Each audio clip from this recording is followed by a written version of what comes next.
This episode of the Gamerheads podcast is brought to you by Seven Bridges Premium Gourmet Yum Yum Sauce. Enhance every bite with our savory blends of flavors, perfect for meats, vegetables, and crispy treats. Whether you're dipping, drizzling, marinating, grilling, roasting, or snacking, Seven Bridges Yum Yum Sauce takes your culinary experience to the next level. Get yours today and make every meal a gourmet delight. Hi, I'm Celia Schilling from Yacht Club Games. Hey, this is James from Megacat Studios. Hey folks, this is Matt, aka Stormageddon from Reignite and the Fun and Games podcast. This is Stephanie from the Boss Rush podcast and the Boss Rush Network. Hey, this is Mark and Keon from Bunte Avond. Hey, this is Sebastian with the ProNerdReport.com and the Single Player Experience podcast. Hi, this is Chris. Mike. And Garrett from Daylight Basement Studio. Hey, this is Baron J67 from Level 1 Gaming. Hi, I'm Jacob McCourt from the Left Behind Game Club, Crossplay Conversations, and Video Game Trivia. Hey, this is Todd Mitchell from Code Right Play. Salutations, this is Mike Carroll from Stroll Art. Hey, this is Jeff Moonen from Fun and Games Podcast. What's good, y'all? This is Adam from Respawn Aimfire. Hey, this is Patrick from the Backlog Odyssey. Hey, this is Rune from Runic Codes. Hi, this is Andrew from Spalato Bros. Hi everyone, Jill Grodt here from the Indie Informer. Hello, this is the Crypt Master, and you're listening to Roger you're listening to Roger on the Gamerheads podcast.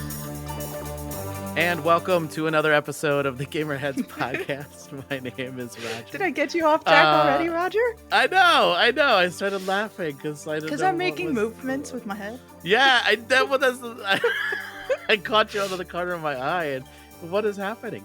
We can't laugh this episode, Roger. We're spooky. There's no laughing. This is a spooky episode. This is the Indie Spooktacular. That's what I'm calling it. The Halloween Indie Spooktacular. Mm-hmm. And of course, I have to have my good friend Jill Grodt from the Indie Informer. Hello, everyone. I am Jill Grodt from the Indie Informer, and I brought Skelly with me from Hades too. Oh, I see that. That's awesome. That's awesome. Oh, now he's cursed my camera. Yeah, he cursed your camera. No, you are blurry forever now. I am beyond the veil. You are.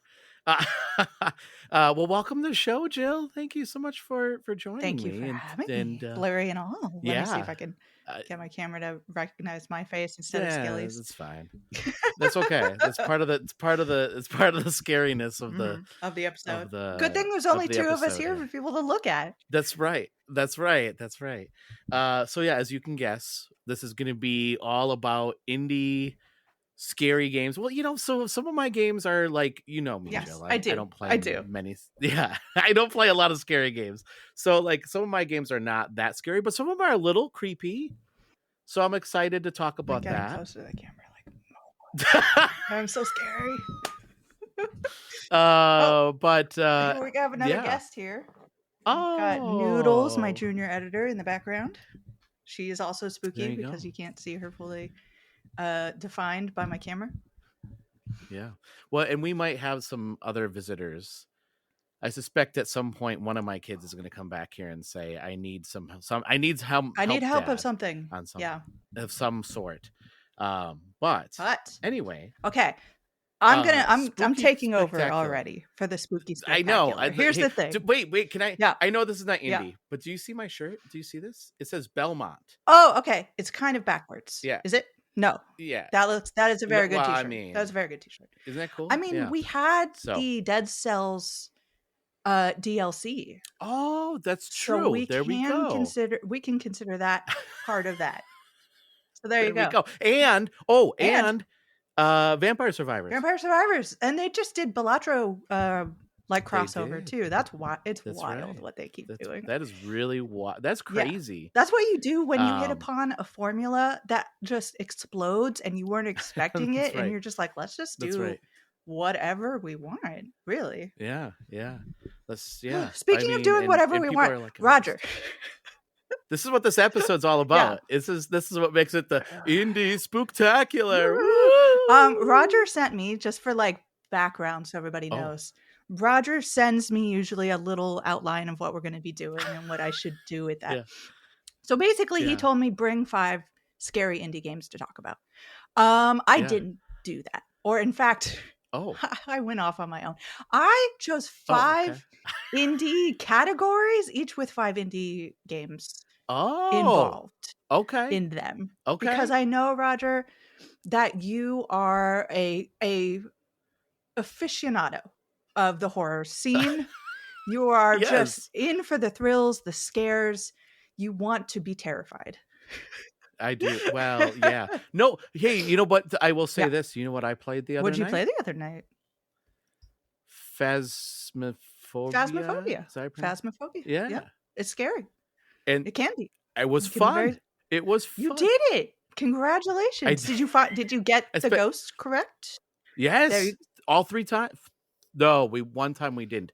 But 3 out of the 4 times we got it right. There you go. Maybe that's a new life path for you to go paranormal hunting for ghosts. Well, listen, what happened, Jill? I will say this. So it was Mike, Phil, and I. Yep. Okay. And, they sound like they would be really fun, actually, to be. Phil loves this game. Like, he plays this game all the time. But I walked around with the EK meter or whatever that thing is called, right?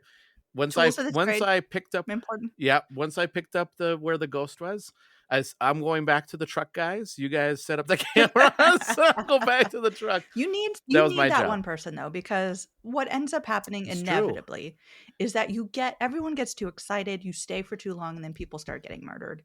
So you need that one person who is like, no, I dipped out super early. I'm in the truck and I'm safe, so we can get some money. But anyway, when I was monitoring their health, that's really very big step for you. I'm very excited.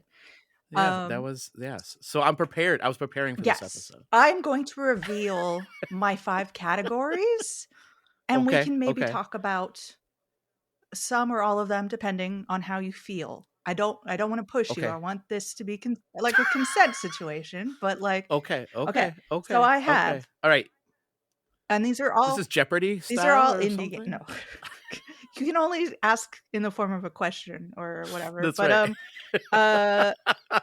All of these are indies. 5 scariest of all time. 5 scariest of 2025. Okay. I've got the PG-13 scary of 2025. Okay. I have the Roger Safe games. I think most of them are from 2025. I think they're all. I like that. They're all 2025. And then future games to look out for. Ooh. So let's start.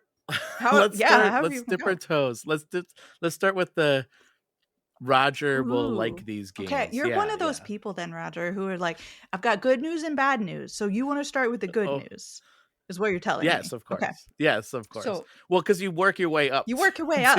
Gotcha. Yeah, that's right.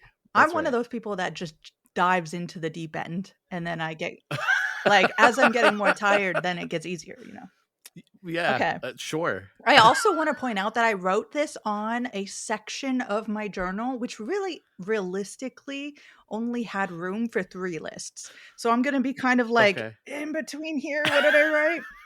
Okay. My Roger Safe, but still spooky games include Strange Antiquities. Okay. Wait, hold on. I'm going to write this list. This list you can write down. Unless you really want to.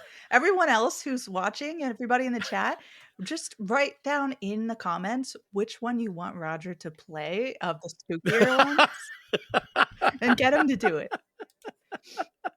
But I could stream it. That'd be fun, huh? I literally, while you're writing down Strange Antiquities, Alex Stadnick, lovely human being who used to work at Game Informer with me, his last stream was a scary game, which I will mention sometime during this podcast. And it is the funniest freaking stream of all time because he is literally just like jumping out of his seat. He's knocking things off his wall. He's just like, no, this is not okay. It's just me and Marcus and Alex Van Aken just laughing at him hysterically. It's so good. Wow. So if you can hit that note, Roger, if we can recreate that fear, that'd be perfect. Listen, no, I think if anybody has seen 2, maybe 3 years ago, I was streaming for Extra Life, and part of it was that if you pay so much money, I will play a scary game, and I played Outbreak. I didn't make it very fun. No, that's a scary game. Yeah. Anyway, Strange Antiquities. Okay. Strange Antiquities. What's this game It about? is the follow-up to Strange Horticulture. Okay. Essentially, you are an assistant to a person who runs a kind of curiosity shop with things with certain energies to them. People come up to you, like for some reason the actual store owner has had to away, and so you're left in charge of the shop. But unfortunately, things in the town start happening. There are some weird things that start happening. People start coming to you being like, hey, I would like, to check out a book about what this is, like some kind of portent, or I would like some sort of mystical object to help me stay safe from all of this. So you have to look through your collection. You have to look at all of its attributes and say, okay, this must be the thing they're asking for because it's made of wood. It's got a feeling that it's cozy and it smells like pine or whatever. And then you give it to them. And if it is wrong, you get like sanity points off, because if anyone's ever dealt with customers, you know what happens when you're not correct in front of a customer. That's they get mad. And then you have to do a little mini game, or else you like get like consequences. Consequences are going to happen if you don't get that correctly, and the game continues on, and it's a lot of fun. So it's got spooky vibes, but it's not. It's not horror in that kind of sense. Okay. Is this like a isometric top down? No, type it is game, really beautifully kind of hand drawn, almost point and click, like vibe to it. It's very, very cool. Okay. All right. I'll check that game out. Number 2, I think you may be aware of this one. This is Creepy Redneck Dinosaur Mansion 3. Oh yeah, I love that game. So it is creepy because you are literally, it's in the title, Creepy Mansion. You are match 3ing to get through different obstacles, and it's a very fun branching narrative with a sort of meta narrative fourth wall breaking experience. So that's what, like, again, this is this 3? Is this 3? Dinosaur Redneck 3. Mansion. 3, not the Re-Raptored. Re-Raptored, not the for anybody who doesn't know this saga, and specifically Xavier Nelson Jr., who's amazing. 3 is the first game, and 1 is a follow-up. So play the first one. Oh, that's so funny. That was 2. Number 3. That was 2. Yes. The Dark Queen of Morthholm. Okay, I have not heard of this game. Okay, this is a really fun. It is. It takes place in basically one room. You are the Dark Queen of Morthholm. Like, essentially, you're the final boss in like Dark Souls. Like, it's got that kind of vibe to it. You're the bad guy. And the good guy keeps coming up against you, and at first you keep murdering easy murder. You sit back down on your throne, you wait for them. But then this seems my kind of game. Yeah, you absolutely. start to develop a weird relationship with this hero. And the hero starts to make you question your reality and what you have always kind of believed. And so it's a really, really interesting concept. It's like an hour long. It is not a long game. Not terribly creepy. It does have some gore in it, but that's mostly the fighting parts. That's 3. 4. Okay, 4. Discount Tea. This is. Oh no, I've heard of this game, but I haven't played it yet. This is very good. This is, on its surface, a farming sim kind of game.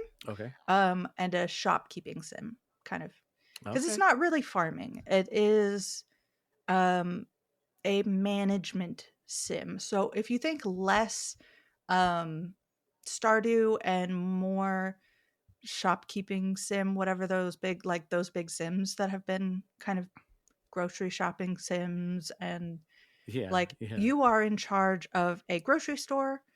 You get into town and your aunt has these big plans, and you're trying to help the store grow. The thing about this game that I don't think is a spoiler is the bad guy here is capitalism. And you start feeding into it in a really negative, toxic way. But there's also this big mystery of like what's happening to this town, and things are like weird, and there are things. So it has some spooky elements to it, and you're sort of investigating those. It's got a really satisfying ending to it where a lot of like say a Stardew, when you end you're like, yay, I did great, and then that's it. This one actually has like a definitive story end. Okay. All right, that actually has been on my list for a while, so go play that. This is a good time for it. And then last but not least, one I know you know of, and I would encourage you to play, Blueprints. Oh yeah. I played that game. Have you played all the way through? Have you found? No, I have not. I listen to your podcast and I'm like, I can relate to Janet and to Mike. I'm more like on that camp when it comes. I need to sit down with all of you and play it, because once you hit that moment of like, okay, let me ask you a question, and see if you can answer. Did you look around? Yeah. No. So you looked behind you. I went out. I went outside. Well, first thing I went outside. Okay. Yeah.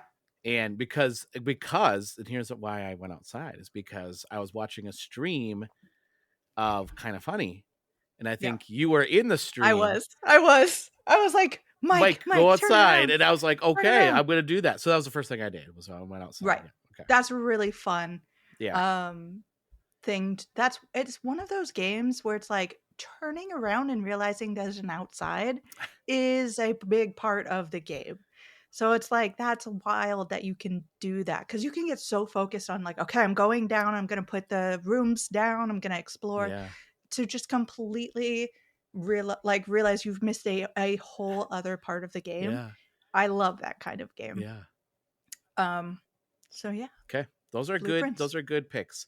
That's the show. Thank you everybody for. We don't have to worry about all that creepy stuff. That's right. No, people are here for the creepy. So, all right. So what are the remaining categories? I think you said there was like a categories 13 plus. Scary of all time. Nope. We'll start. Well, that's the last one. Scary 2025. Okay. You want to build up. So we're gonna go with PG-13. Okay, PG-13 of 2025. I like that. Okay. So for these, it is number 1. Okay. The Drifter. Okay. I don't know this game. So this is a very cool. This is very point and click. Okay. Before it was sort of got the idea of it. This is a point and click game. You are a man who is going back home after having basically skipped out of town, left your wife with no real conclusion. There's hints as to like a sad tragedy that's happened in your life, and you're kind of down on your luck. Okay. So you are in this cargo train that you have obviously snuck onto, and as you get to your hometown, a man who has also been on the train with you starts to freak out at you, and you're like, what the heck is going on?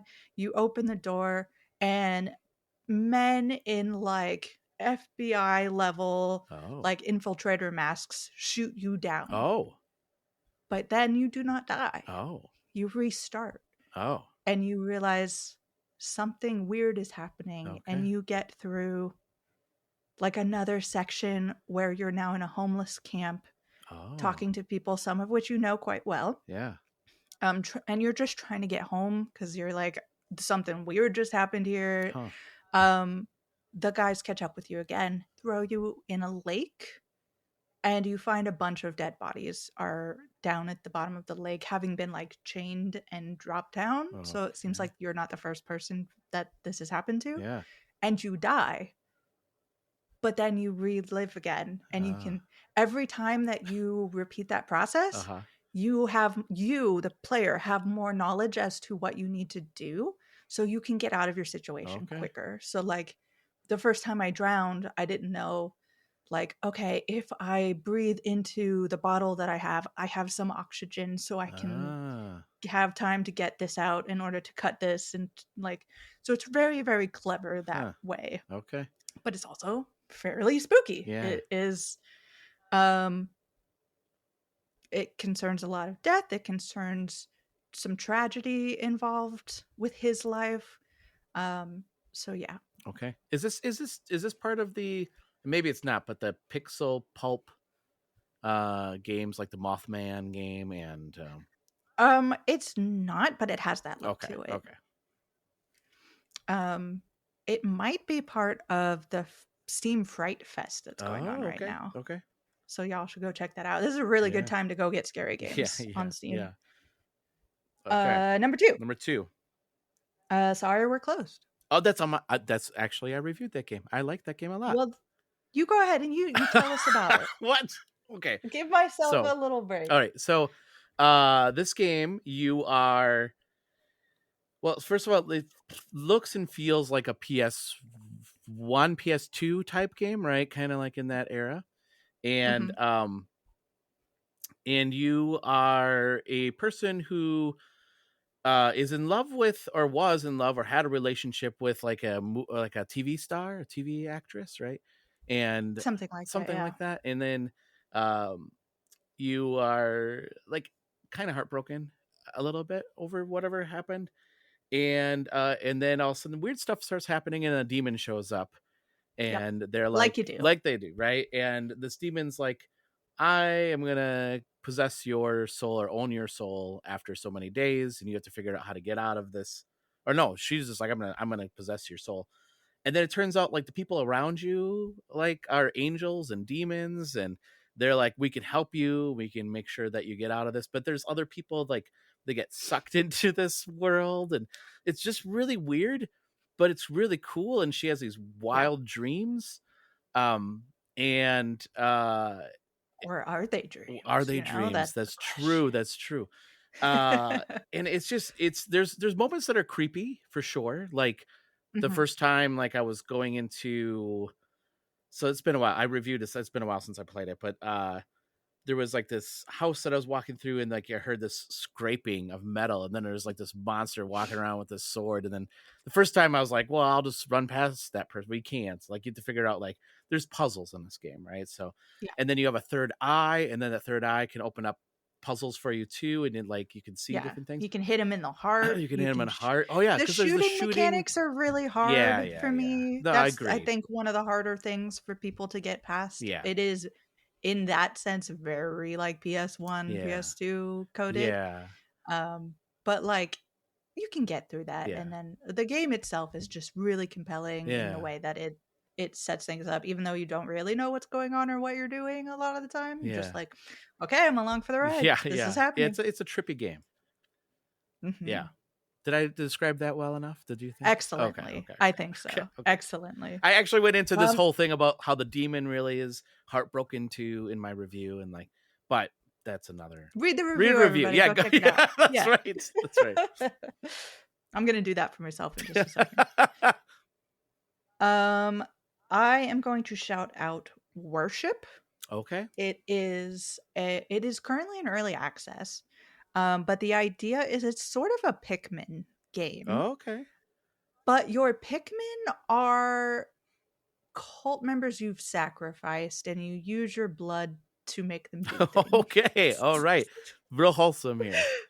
Yeah, it's really good. It's got this, again, really lovely hand-drawn sort of inky look to it, and you have to like draw patterns correctly to like direct them to do different things or kill more people so you can take over them. Okay. And it's just a really fun loop so far. Yeah. Again, early access, so we don't know what the full story is, but it's fun in a way that's it would be very creepy if it was naturalistic looking, but because it's kind of Pikmin-y, and it's kind of, cartoon, you don't have that much scare to it, but it's still pretty, like, I think it's above Roger level. Okay. Really? Of being cool with. I mean, maybe. Okay. Well, I mean, I played Sorry We're Closed. Yeah, and then Phasmophobia. So maybe I'm underestimating you at every turn. I'm expanding my horizons when it comes to Okay, maybe we're dipping our toes into PG-13. I think this is as far as we're gonna go, though. Honestly. But before we stop, we're gonna hit got a couple more. Urban Myth Dissolution Center. This is a cool one. This is anime AF if you like anime of the like paranormal variety. It starts out, you are a young woman and there's some sort of issue you are trying to deal with. Like okay. I'm like, Roger, are you frozen? No. I was, but I'm back. And you have these sort of paranormal, supernatural abilities, and you want to get rid of them. They are in the way of your life. You just want to not deal with them anywhere. So you've heard of this place, and you want to go there to kind of see what you can do to get rid of this. So you go, and instead of getting rid of, through a very strange series of circumstances, you end up working for the Urban Myth Dissolution Center, and your job is to go around the city monitoring social media a lot of the time, and show up where these modern urban myths are popping up to either debunk them or to figure out what is happening and how to get the problem to go away so people don't know that this is happening. Like you're trying to disillusion the urban myths. Essentially. Is this like so it's first person, or what? How is this played out? It is a kind of combination depending on what part you are in the game, but yes, it is a kind of first person sort of thing. A lot of like, it's got a lot of like detective work kind of to it. So you're like putting clues together. Oh, this has to be this because like I kid you not, the toilet seat was a major break in the case for me. It was like, oh, the ghost must be male because it left the toilet seat up and everyone else in this room is female. That's funny. That's awesome. Yeah, it's really cool. It's got a really cool art style. It's kind of a grainy pixel to it. And it gets a little spooky. So maybe the new Roger, though, the new Brave Roger, this is not going to be too scary for him. Maybe not. Maybe. We'll find out. The last one I want to talk about is a game that I am hugely just enamored of right now. I've just finished playing this game. I think, according to my poll tomorrow, I'm going to be playing this on stream, even though I have rolled credits. And this is The Seance of Blake Manor. Yeah, I have heard of this game. Yeah, you have. Yeah, you have. Because I haven't shut up about it. So I'm trying to like get as many people into this game as humanly possible because it has been massively overlooked. It doesn't have enough scores on Metacritic yet to have a score yet. But it is one of this year's best games in my eyes. Really? Yes. I'm going to try to hold back on the Irish history because it's kind of important, or it's not. If you don't know it, it doesn't affect the game at all, but it is really cool knowing.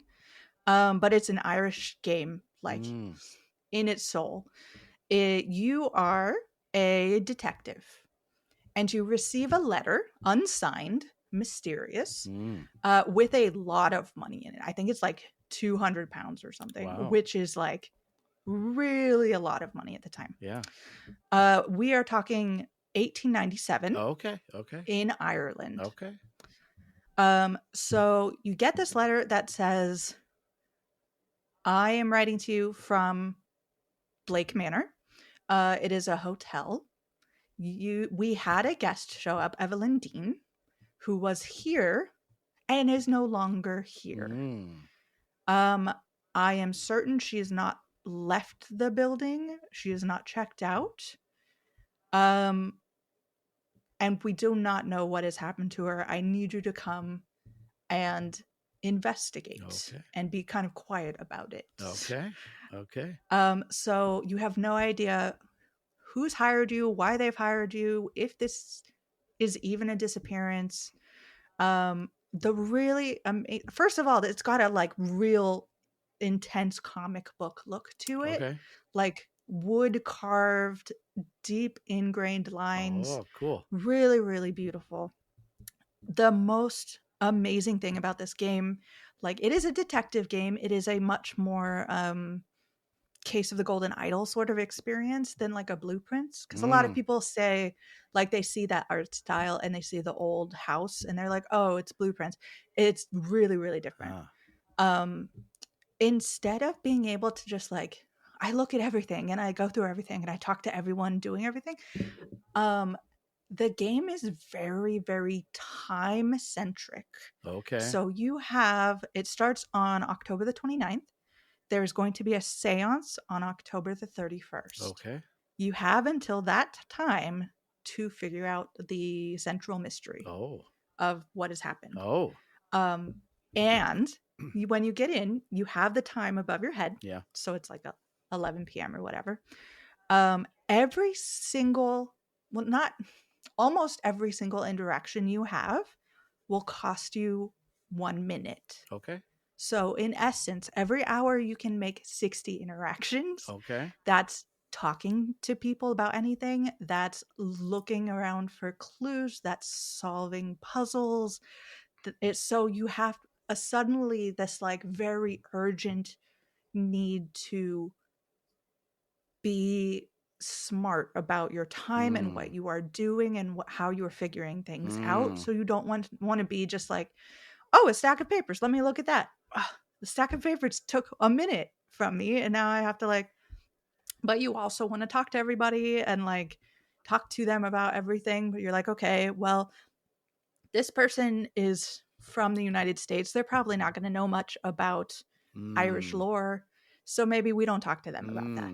You know, so it puts stakes in a game like this where you don't usually feel that kind of urgency and stakes to it. And it's just absolutely beautifully written. The tension between like class systems and wealth and different countries, and there's all these magical elements because everyone has come for a seance.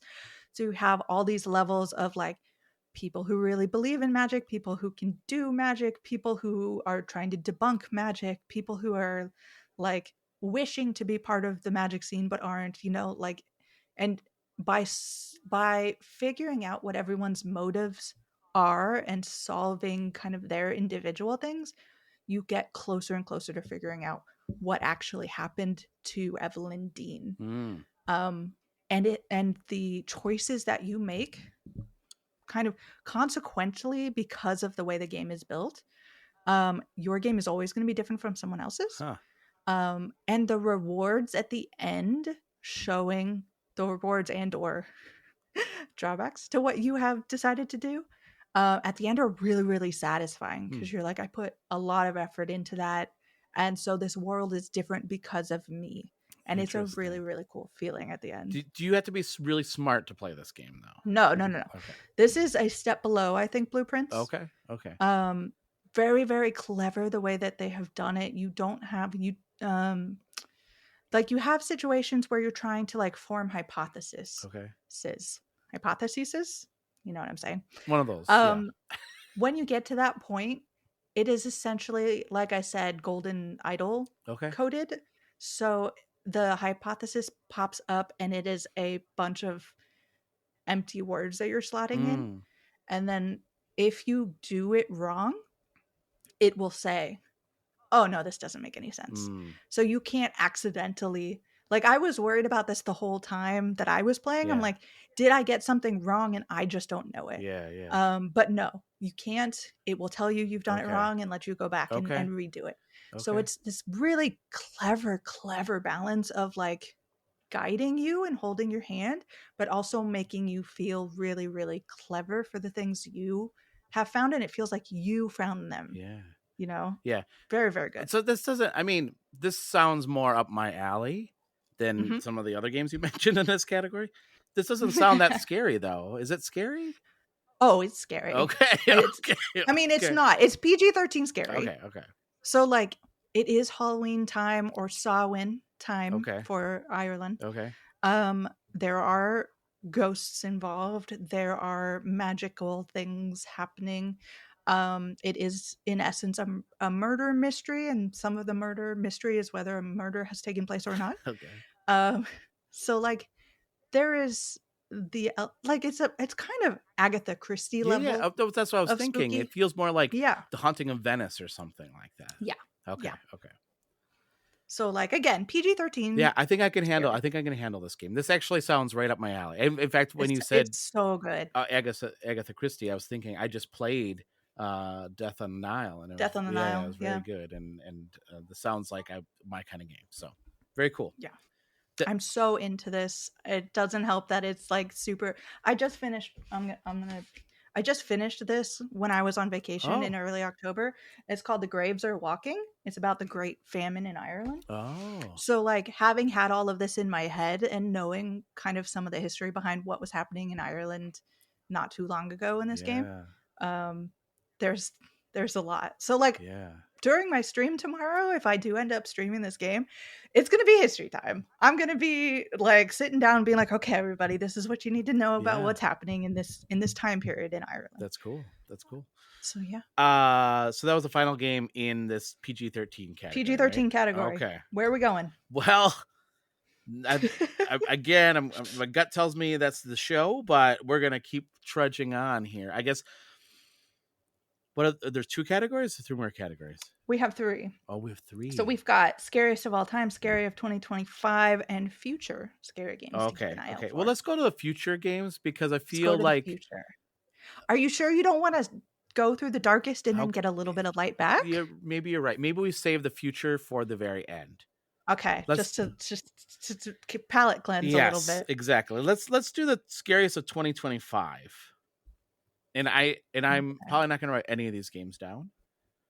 So we see. I don't know what the new Roger is all about. Maybe this time next year, this is what's going to be on this list. Maybe. Well, let's see this list. Okay. And then I'll say yay or nay on that. So some of the I say scariest, but it's really more like these are scary games of this year, not like the top 5 scariest games. Not like the next category. Yeah. Not like the next category. So number 1, Dead Take. I don't know if you've played this. I feel like we talked about it. But this is the game set in Hollywood. It's FMV. With Ben Starr and Neil Newsom. Okay. Newport. I forget what his last name is. I didn't know Ben Starr was in this game. Oh yeah. Okay. You can look it up, and he's like the other half. They have like half the face. Yeah. One half the face other. It's very creepy. Okay. So the basic idea here is you are in Hollywood. You are an actor, and you're kind of like you're a little bit past your heyday as an actor. So you're a little bit hungry for this particular role. This big producer / director is coming out with his next big thing.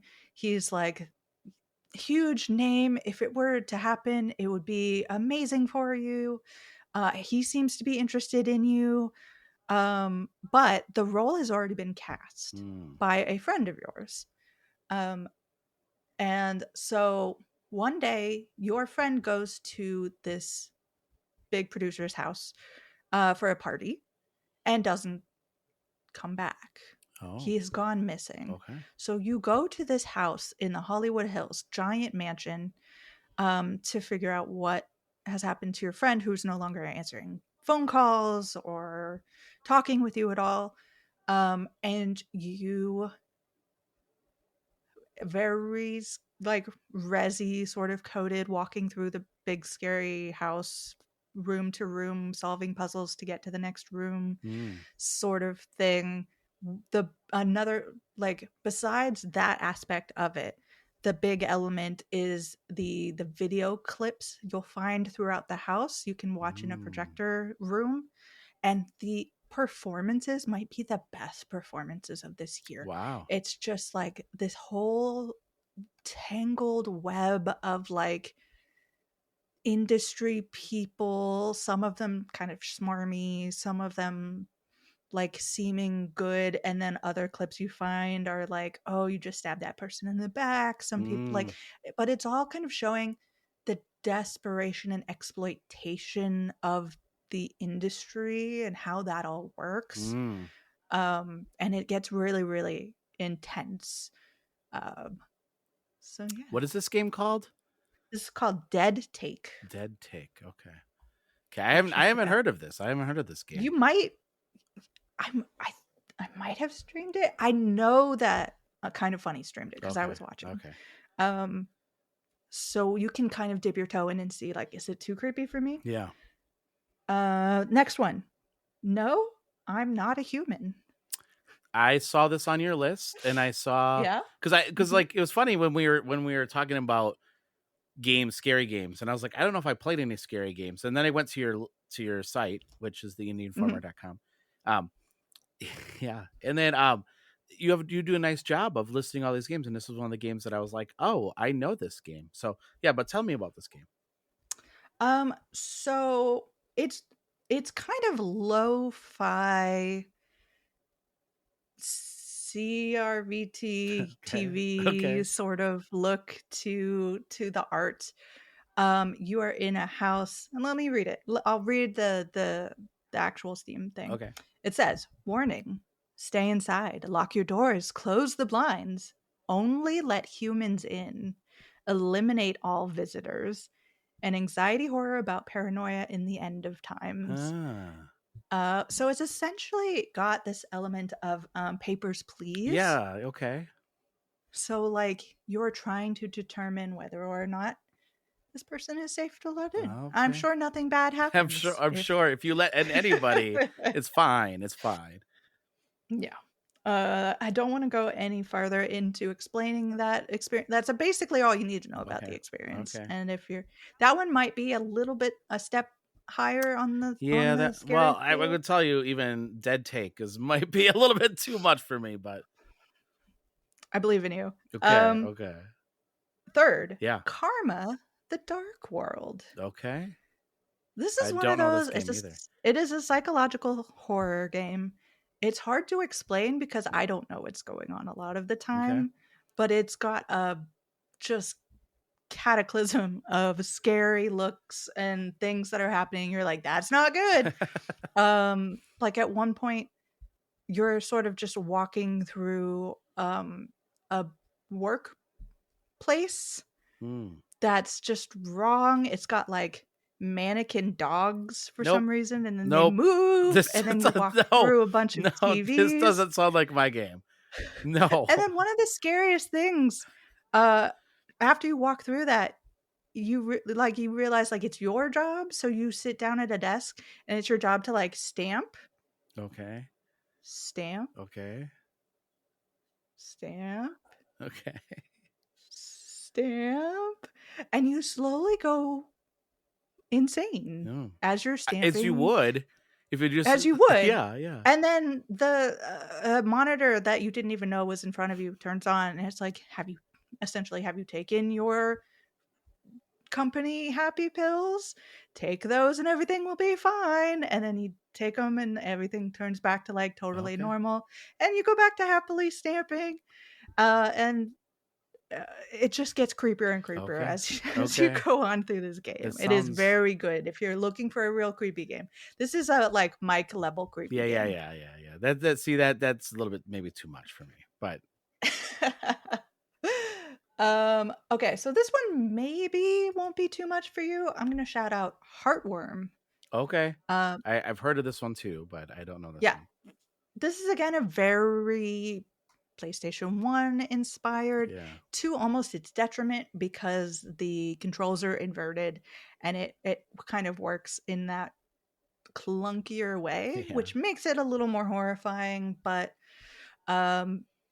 it does get in my way sometimes of having fun. And you've got like a camera, which is essentially like there's some element of like fatal frame to it because you can push things out with that, but you are going through and you are finding different puzzle pieces and getting from one place to the next. Like, oh, I found the key to get into this, which will allow me to get more Photography sheets is not a word. I know what you mean. Yeah, you know what I mean. Yeah. I'm gonna think of the word, and I'm gonna be like, right in the middle of something else. But yeah, it says, pass through the threshold and enter a world born of memories. Defend yourself with a camera while solving death's mysteries in a relevant evolution of 90s survival horror, integrated both fixed camera and over-the-shoulder perspective. Okay. Yeah, arming yourself with a camera doesn't sound all that... If it's the only thing that works, Roger. I guess. Wasn't it true that they used to think that, your soul used to be captured, a little bit of your soul? Captured. Right? With the camera? Some people still think that. There's still communities that believe that. Okay. Yeah. Okay. That sounds scary. And maybe they're right. Maybe they're right. Maybe they're right. Maybe. Last one I want to shout out. Again, one of these where you're like, I don't know what's going on, but I am very terrified. Eclipsium. Okay. It is so granular. Early days of like computer gaming kind of pixel game art. There is no dialogue. Okay. There is no meaningful dialogue. There's no talking. You are walking around this world, and it is one of those games where it is so cleverly done, where it does not speak to you directly, but you know exactly what you need to do. And it continues to present things that you're like, okay, I need to get away from here. I need to go to this thing. I need to see what this fire is about. I need to get away from here. I need so one of the first things is you're like in a cave. You're like, what's happening? And then there's just this giant woman with one eye sort of glaring at you. And you're like slowed down, like, I'm just going to slowly back away from this. And then you get away from her, like, oh, thank goodness. And then she pops up again and you're like, okay, if I go really slow, she can't see me. And then you get she has out one of the eye. cave. It seems to work. She's literally like following you. Like, it's very unnerving. Okay. She knows you're there. Yeah. And then you're out in like, sky, open field, but it's dark, of course. Yeah. And there's this giant bonfire and this bell tower, and you don't know what's going on with that. So you go up the bell tower and you're ringing it, causes a bunch of people to come to dance around the fire, and then you don't know what that does, but they've opened a portal, so you're going through that portal because they don't look like they want you there. And it's just like, it's so surreal horror, which I really, really love. Okay. Because it's so open to your brain and your own interpretation of what's happening. Yeah. That it tends to be scarier for me than just like, oh no, the big scary monster has got me. Yeah. So it's the kind of thing that sticks in your head for much longer, I think. It sounds like less jump scares and more psychological, like getting into your head kind of scares, right? I think so. Okay. Yeah. Okay. I wouldn't put it past it to have a few jumps. Yeah. But it is a little more on the psychological edge. And what was that game called again? That is Eclipsium. It is by Housefire, published by Critical Reflex. Very good publisher for scary games. Okay. All right. So that is scary of 2025. Oh boy. Now we have the scariest games of all time. These are games of all time. Of all these indie games stretching across however long decades. These are all games that I have in some way touched. There are definitely scarier games that exist, but I have personally been involved in these in some way. Okay. I haven't finished all of them, but okay. Okay, here we go. Number 1. I'm not writing any of these down, by the way. I'm sure you'll remember them. Okay, I'm sure. Number 1, Visage. Okay. It is still to this day one of the scariest games of all time. I think I remember you talking about that, or somebody talking about this game. I will not play this game. Nope. No, do not play it. But you should go back and play. You should go back and watch Alex Stadnick play this. This is the stream. This is his last stream, and it's so funny that it can't be scary anymore. Okay. Go back to, I think it's only on Twitch, so Game Informer /Twitch. and check that out. Okay. It's very, very yeah. funny. This is one of those games that I know. This title I do know, and I was like, when did this game come out? This was 2019.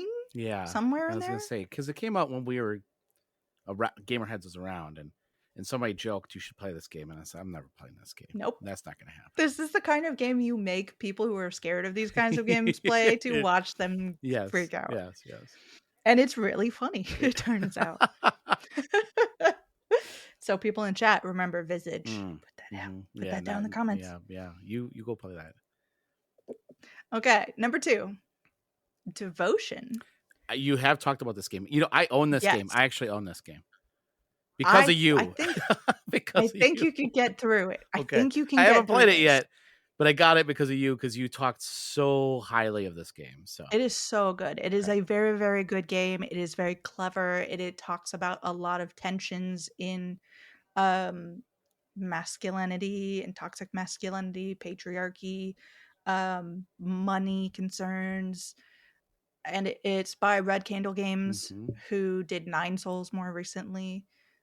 Very different kind of games, which is funny. I thought about putting Nine Souls on my PG-13 because it does have some spook to it, but I decided one game from a developer each, perhaps. So yeah, go check that out. I don't want to spoil anything really about what that game is, so go play it. That one it's I have to play because I did buy that game because you spoke so highly of it. And I was like, okay, I'm gonna go buy it. Yeah. It's the season. Everybody put that down if you're okay with that. The Mortuary Assistant. Nope. Number 3. Nope. Mike and Phil try to get me to play this game. I will not play this game. It's terrifying. Yeah, it's terrifying. No, I dip my toe into it. I'm like, nope. So I will read the Steam description here for you. It says, alone with the dead, embalm corpses, banish demons, save your soul. Okay. The first 2 parts, you're like, okay, well, you know, I work in a morgue. Probably makes a lot of sense. And then the next 2, you're like, no, that doesn't sound like I want anything to do with this game. I don't want anything to do with that. Nope. Yeah. There is a demo up if anybody wants to just check it out and see what it is about. Yeah, go ahead. You all play it and then let me know what it's like. Yeah, it's people come back and be like, "Oh no, it's not that scary. Don't worry, Roger." Yeah. Okay, this one I think maybe you have played, or at the very least, I think you could play mostly. Okay. Doki Doki Literature Club. Now, I have not played it, but I do know this game. This one I can play. I think I could play this game. Yes, I think it is unsettling, mostly deeply disturbing in some situations. Content warning for days. I don't want to spoil anybody on what this game is, but it is 100% content warning for everything. Anything that might have content warning, you will find in this game. And that's all you need to know. But it is perhaps more disturbing because it begins so unsuspectingly, because it is essentially a like dating sim Japanese lovey yeah. And then it takes time. It takes a lot of time to actually get. It's a slow burn. Yeah. Yeah. Because you're like, oh, I don't understand why people have been like saying these weird things about this. Yeah. And it demasks very quickly. So it goes from like, well, that's a little odd, to whoa. I've seen someone play this, and I can't remember who didn't know what they were getting into, who stopped playing when the demasking happened, because they're like, I knew that there was something creepy about this game. I wasn't prepared for what actually was going on. Whoa. Okay. Okay. So be prepared. Okay. All right. Last but not least, this one I may have looked at a movement of pixel, and that's how far I got into this game. Okay. World of Horror. I haven't heard of it. This is way off my radar. Any kind of title like that is not even on my radar, Jill. So World of Horror is so good. It is a Isbeard /Playism published joint, so very, very good. Okay. Publisher, they do a lot of great games. I'll read the description for you. Okay. Experience the quiet terror of this one-bit love letter to Junji Ito and H.P. Lovecraft. Navigate a hellish roguelite reality, turn-based combat, and unforgiving choices. Experiment with your deck of event cards to discover new forms of cosmic horror in every playthrough. The inevitable awaits. Whoa. Okay. Like, just looking at this game, you're like, you may just seeing the pictures be like, nope, this is not the game for me. Like, World of Horror? Is that what this game's called? World of Horror. Okay. Yes. Okay. I kind of want. I think I'm gonna look it up just to see what. Look this, it up. Look it but up. I'm not gonna play it. I'll look it up. No, look at the pictures and you know, and I know what your reaction is going to be to them. Yeah, but I'm not gonna. You know, Inscription is probably the scariest I will go with any game. Yeah, that's probably that's on the PG-13. Yeah. Scale. I agreed. No, I mean, but that's kind of creepy. That game's kind of creepy, right? Wouldn't you? Oh yeah. Okay. Yeah. Okay. It's got creepy. It's got creepiness to it. You're literally like kidnapped in a log cabin somewhere, and you're like pulling out your own teeth. Pictures. So Yeah, that's true. That's true. You're pulling out your own teeth, and then yeah, the meta inside that game is messed up. Okay, hold on. I'm gonna send you the link to this on Discord because I know that you love the Discord sounds when you're on a. Is this even gonna go? I don't know if my keyboard is. I've sent it. Okay, let me check. Or attempted to. Is this? There we go. Is this that last game? That is World of Horror, so that you don't have to look it up. Okay. Yes. Because you didn't. Yeah, that's creepy. That is Everyone just experience Roger's face while he's looking through this particular game. I mean,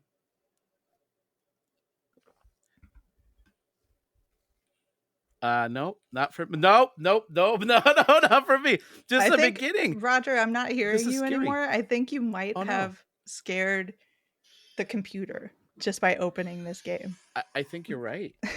Can you can't hear me? There you go. There you go. Okay. I can hear you now. Oh, I won't. That was scary. That was scary. That was creepy. The just the sound effects even, but just like it's weird because it's all black and white and it's all like really simplistic looking, like not simplistic looking, but you know, like it's not like heavy. It's the one bit. Yeah, it's the one bit thing look, right? But that looks really scary. I'm not playing that game. Yeah. Don't play that. No. Don't I was actually make him considering go through it when it said roguelike. I was like, I like roguelikes, but not this one. Yeah. Not this game. That's not, maybe not this one. No, not this or maybe do. Maybe that's Roger 2026. Maybe. I don't know. Maybe. Speaking of Roger 2026. Yeah. What's maybe? Let's I don't know if these are coming out in 2026, but we'll see. Okay. First and foremost, Scarlet Deer Inn. I want to shout Scarlet Deer Inn out. It looks like it is very cozy and charming. Isn't this the hand stitched one? The stitching one? It is stitched, yes. It is hand embroidered. This is scary. Oh, sorry, Roger. You should play the demo. This looks so cozy. You need to play the demo of this game. But this it is so not cozy for long. I promise you. Please play this. Please play the demo, Roger. This will be great. All right. So you do play as the innkeeper to the Scarlet Deer Inn. Okay. And for the demo that I've played thus far, the preview demo, you go about through the village, talking to people, running certain errands, helping people, until you get to a particular person's house. They're not in. You're like, oh, that's weird. You head down into their like cellar, and things start to go very bad. This is all hand stitched. It's all hand stitched. It's beautiful. It's very beautiful, but it gets creepy real fast. It's got really cool mechanics when you get down there. But this is hand stitched. Hand stitched doesn't sound scary to me. That sounds put a sewing machine. Yeah, in there what is happening? That doesn't make sense. They're so pretty. Yeah, exactly. And all of the pictures are like green fields and petting does and things. This How tricks could you. anything go This wrong, tricks you Roger? because How could anything go wrong? Because I remember seeing this game when it first was like, I got the press release for it, and I got some, the videos, and I was like, oh, this is really cool that they doing this whole hand stitch thing. Oh, 100%. What It's very amazing. cool. And then they trick me. That's not fair. That's And there's not something. Go watch me play it, Roger. Okay, It's okay, very fun. okay. Or you play it. It's Okay. like a 30-minute Okay, demo. okay. Enjoy yourself. Okay. Sticking with the cozy creepy, I'm gonna shout out Grave Seasons. Okay. Which is this very unique. It has Stardew DNA. Okay. It is a kind of farming game. You are. It's very funny to play. You have escaped from prison. Oh, okay. They are not shy about that. That is not a spoiler. The game starts by telling you have escaped from prison. Okay.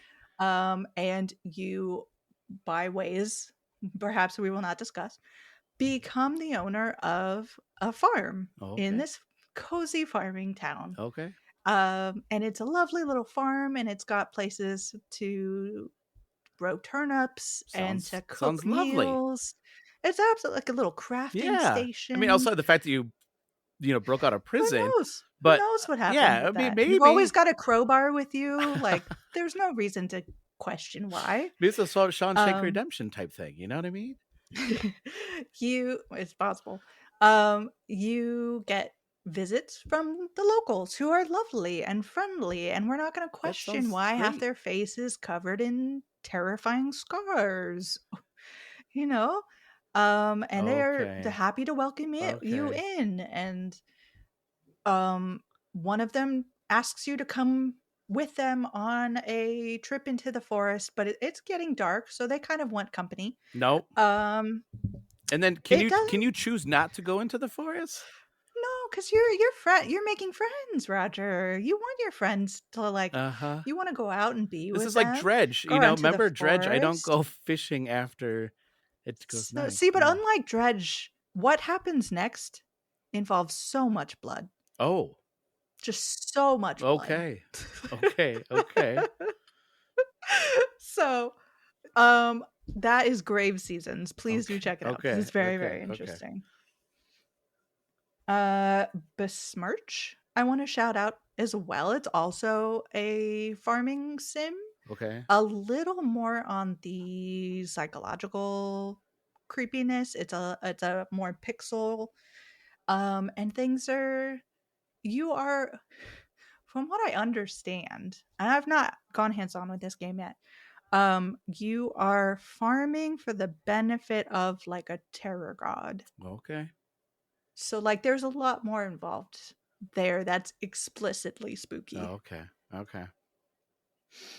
I think you'll know this one. Valor Mortis is my fourth in this.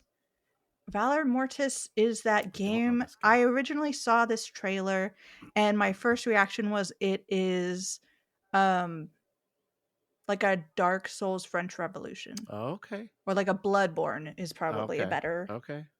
And it plays really well. I played it at PAX West, and I'm very excited to see more of it. As you are playing through, it's not the French Revolution, it is Napoleon. So Napoleonic Wars. As you are sort of playing through this, you stumble upon these terrible powers and people who keep getting up once you die. And it is Super Souls coded in that way, but it is not a world in which this is a normal thing. So you have to go through a kind of early modern age thinking of why this is happening and dealing with that psychologically. Yeah. So I really enjoy it. You've got like early versions of gun mechanics. You've got sword, like you've got your saber, and it is very, very, you are going through like linear pathways, and enemies will jump out at you trying to kill you because you are in a war and you are fighting against other people. So there are enemies both natural and supernatural, we'll say. Okay. Very well done. It sounds cool. I'm just not a Souls-like person, so I'm not sure if that's going to be for me. But that sounds cool. But there are going to be people out there that are really for sure. Like this is not that this. I should clarify. This podcast isn't for me. That's all you do it for. That's right. That's right. The last one I want to shout out is from a developer whose last game I really enjoyed, and it's a kind of continuation of the series. It's called Sucker for Love. Crush Landing. I like Sucker for Love. That was a good one.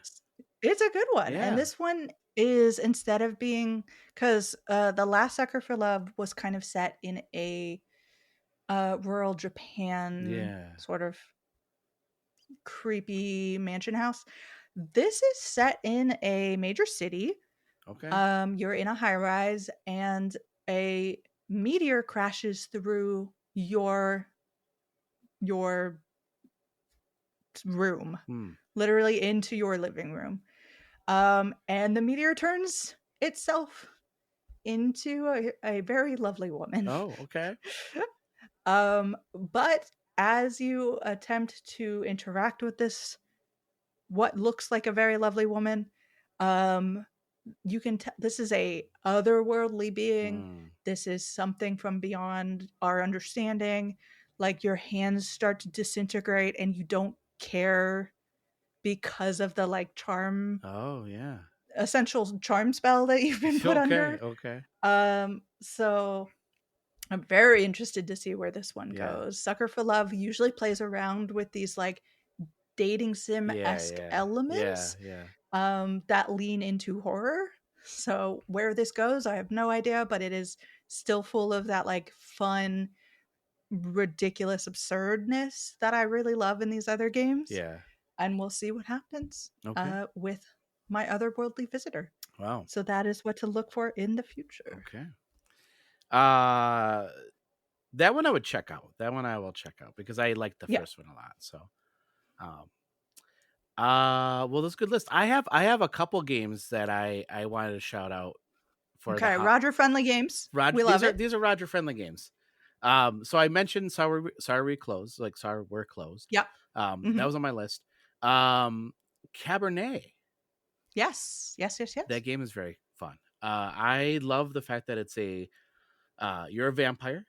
You got turned, and part of it is you're building your backstory and your like character, their points that they start with based on your eulogy that is told at your funeral. Yes. I thought that was such a clever thing to do. I thought that was really cool. There's some parts where I feel like a little clunky. I'm like, that didn't play as well as I think it should. And there's some moments too where I was like, oh, it didn't remember like I had this conversation, right? And but for the most part, I thought it was a really clever RPG / narrative game. So I thought that was really good. Yes. Very pretty too. Very pretty, yeah. The artwork is really good. It's all hand drawn. So and the creators are fun people. Yeah, are very lovely fun people. And there's so much stuff you can do in that game. Like if you want to bite your person that lives below you, you can, or you could heal her. Whatever you decide. Another game I would say it's creepy, but like not scary creepy, but it's really good is Hell Clock. Oh yes, very good. Yeah, it's creepy. It's creepy. It's a little creepy. It's a little creepy. Creepy in the sense that like we both kind reviewed of based on a real story. It's based on a real story. That's really creepy. Like yeah. The more I dug into that story, I was like, oh my gosh! Like, there's not many games where they deal with such a dark part of a history that I wasn't aware of. Like, that's essentially a genocide. Yeah. It is a genocide of the natural peoples in the country, and I can't remember. Brazil, I think, right? It was Brazil. Yeah. And it's just absolutely terrifying in the fact that like. Yes, there's a supernatural element to it. People start coming back to life as like zombies and stuff. But it is terrifying to recognize that the feelings that people were feeling, the terror that is seen in the game is likely to have happened in real life in the scenarios people were playing out. And probably worse. Yeah. In all likelihood. But tell me about the game. The game. Well, Hell Clock is a roguelike. looks a lot, in my opinion, a little bit, not a lot. I said this in my review, and then I played it again. Then I started playing Hades 2, and I'm like, it's not quite, but it's like in the same vein of like this hand drawn, beautiful looking roguelike game, but it plays more like Diablo than Hades, to the point where I felt like that was like my one. Well, there was two things that I felt were kind of even when you're dodging, you're using your mana, and then I was like, well, now I'm out of mana. I can't fire my gun because everything's based off your mana. So that was a little like, because like in Diablo, your dodge is not you know your mana's not depleted. It should have been a different mechanic, different cooldown mechanic for the dodge mechanic, but it is what it is. Do I remember? Is it out? It is. Because I remember it was in early access fairly recently. Yeah, I'm pretty sure. Yeah, no, it you're released like right around PAX, actually. I think right, PAX West. Yeah, that makes sense. That makes sense. Yep. And then the other the big thing about this game is that there's a clock. You can turn it off, but it counts down, and if that clock runs out of time, your run ends. But you can get some time back by beating bosses or mini bosses. Right. But like, I really enjoy that element of the clock is always ticking. Yeah, because there's a lot of times where I was like, well, I'm not going to stay around to try to get loot. I'm just going to keep going because the clock is ticking. That's like that risk reward kind of system, right? So right. I know you mentioned this in your review. I was going to mention it in my review, but because you mentioned it in your review, I was like, nah, I'll just That's why I don't tangent. That's why I don't read other people's reviews. Yeah. Because I'm like, if I read it and I'm like, oh no, now I can't say it that way because that's really good. Yeah. So like, don't ever or do. I know. Well, I normally I don't, but in this case, I wrote up everything. Sometimes when it's like a campaign, like for the Seance of Blake Manor, when I'm trying to get people to check it out, a lot of people will read my my review just to see like, is this my vibe? So you can't really help it. Go check that out because it's good. Yeah. But like, yeah, it's a really funny thing. Like, everybody who reviews games has a kind of very different personal way of approaching writing a review, because there are people I know who love to like, okay, you're playing this game, I'm playing this game, let's get into a chat and play it together and like get and I'm just really, really isolationist. Like, I don't want anyone's opinion. I don't want to know anything about this game. I don't want anyone to tell me anything. I don't want any outside influence. I just want to like know what I know about it. But like, that maybe people are getting, when you get cool ideas, like I've definitely written reviews and then talked to other people and been like, oh, that would have been really cool to include, and I didn't. But anyway, tangent over. No. I'm the same way. I normally don't read reviews. I mean, because I know you, and I feel like, well, I want to see like what her thoughts were when, like there's only like a few people that I might read their reviews because they're reviewing the same game. But one of the things, it's also, go ahead. It's also a downfall of indies that there are so many indies. It sometimes really pays to know that what you're about to like commit to time wise is worth the time sink you're about to put into it. That's true too.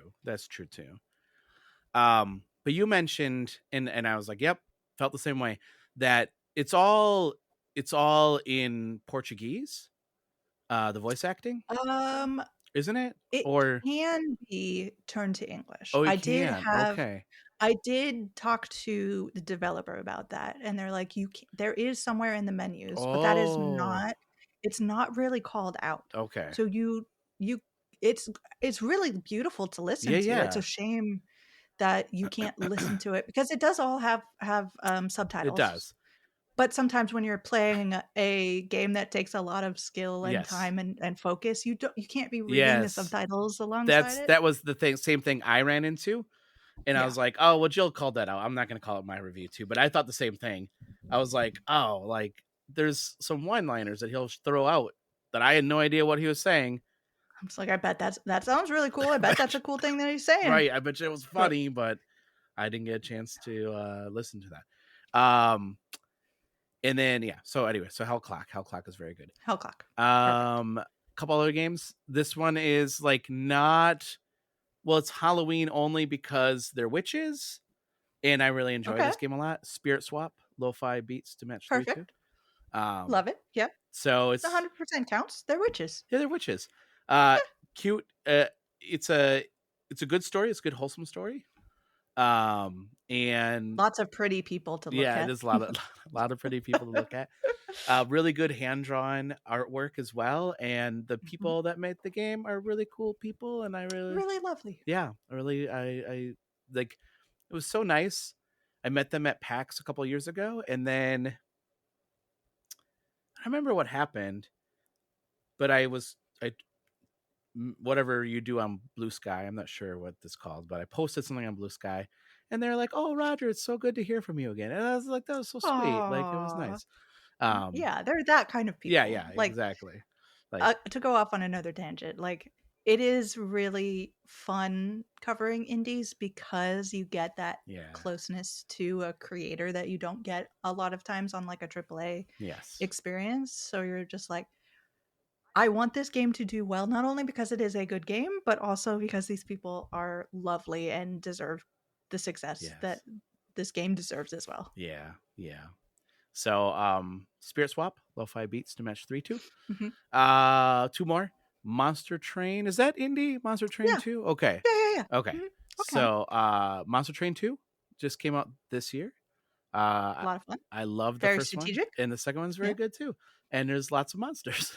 Lots of monsters. Monsters on a train. There you go. It's a deck building kind of roguelike. When I say deck building, it's more like in lines of Slay the Spire kind of thing, right? So it's kind of, because you're playing people or monsters. Like, creatures. I got really I did a preview of this, I think during GDC. I got really attached to one like pawn, like really unnecessary human like creature that was really low level and really weak, and I named him something I can't remember. I want to say like Steve or something. Yeah. And I was like, okay, we have to protect Steve at all costs. And the developers are like, okay, but like the objective is, I'm like, okay, the objective is Steve now. Yeah. So changing the objective. They thought it was hilarious. Yeah. It's a fun game, and it's again, beautifully crafted. And there's what I learned in this, so I'm going to go on a tangent here.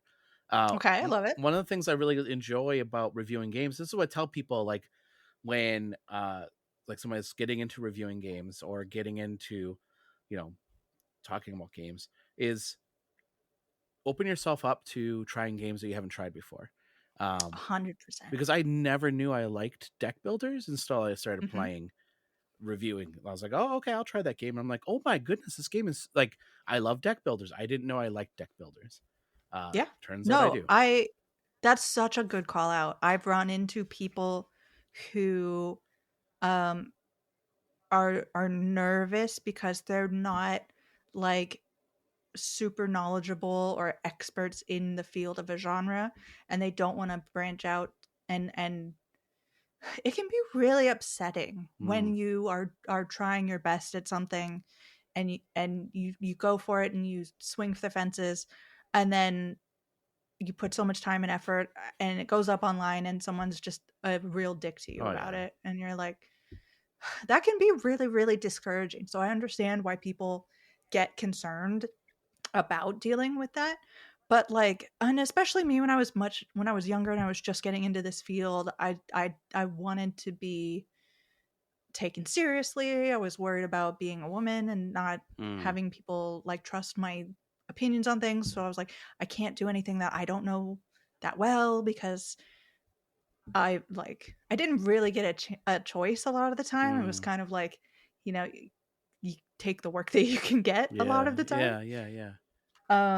But it is when you get the opportunities, and they're good opportunities for you and not exploitive in any way. But like, if you get those good opportunities and the only thing stopping you from checking them out is insecurity, essentially, just say yes. Yeah. And do something a little scary.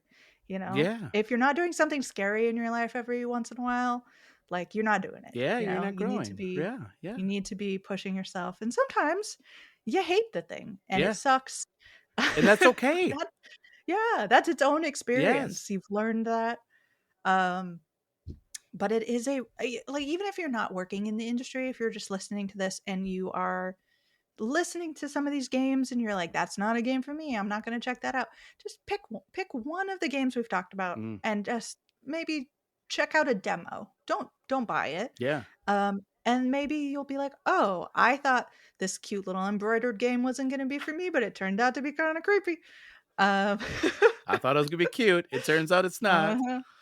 It was just petting a donkey 1 minute, and the next minute, who knows what I'm doing? Who knows? Yeah. Yeah. No, I think that's sound advice. I mean, I think, just play. There's so many games, and that's the thing that I think is so cool right now, is that there's so many different kinds of games out there.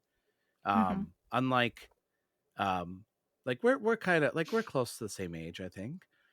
Growing up, like, we didn't have as many games. Like, we didn't, like, it was like platformers, or arcade games. Like, those are the type of games you would play.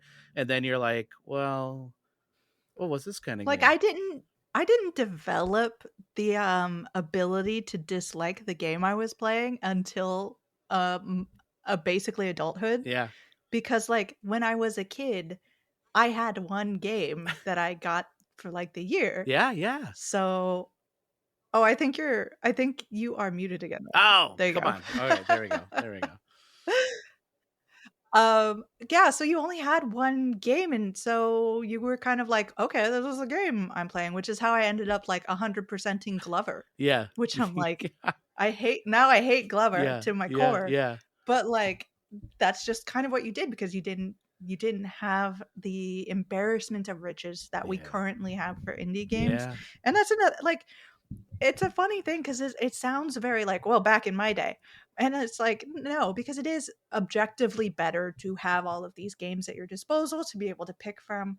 But it is interesting I can't imagine, having grown up in this environment, to have to develop that sense of what games I do and do not like so quickly. I don't know. Yeah. Like, I guess that's why we exist as an entity, as an industry, to be able to inform people about what is going on in the indie scene and what's worth checking out, or perhaps not. Yeah.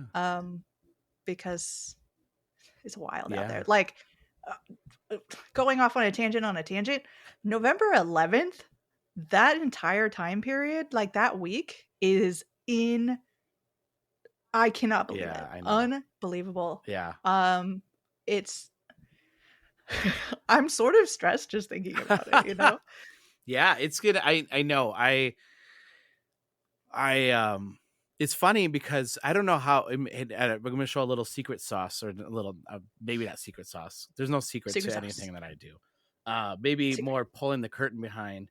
But one of the things that I find really challenging is that we get so many emails about, check this game out, check this game out, check this game out, check this game out. And I try to organize it in a way that, so I have a couple people that review for Gamerheads, and I'm like, I want to give them opportunities and put this out there. So I created a spreadsheet. It is hard to keep up with, though. Yeah. And you're nicer than me. I just throw them all on a board and say, whatever y'all want, grab. Yeah. So, but it's like, that's just, it's such a, it's a cool thing, right? It's cool when because I get all these emails, and it's cool that, like, because like you, like, it is a very cool thing in your life to be able to have that be the problem. Yes. Right. Exactly. That's my point. Right. Instead of the scarcity of like, please, somebody. And it was, I mean, I will tell you, when I first started doing this, it was like, maybe I got an email or two. I'm going to make this work a week. And I was like, well, okay. And you would review anything that came in your way. Now it's like, I'm sorry, I can't review that game. I know, and the thing, putting them into buckets and talking about putting them in the buckets, it's like coming with that also comes with a lot of like.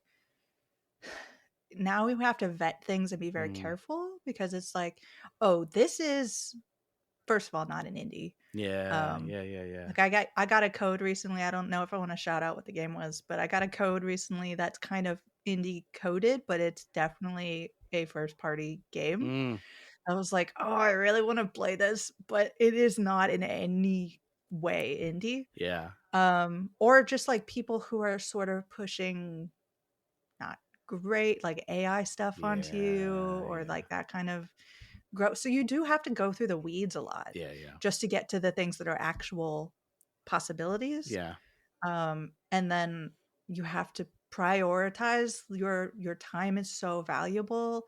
I really like, I'm talking to the camera here, I'm talking to everybody out there, I'm talking to you. Your time is worth it. It is valuable and you deserve to protect it. Even if it feels like you should be doing all of this and in order to make the thing that you care about better, in order to like share things with the world or to help people who are coming to you desperately for help, you can't set yourself on fire to keep other people warm. You have to at some point say, I would love to, but I can't.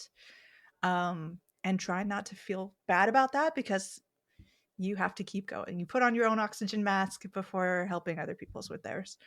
But it is really tough to look at someone and be like, hey, I hear you. I like what you've got going on and I wish that I could, but I have too much on my plate as it is already.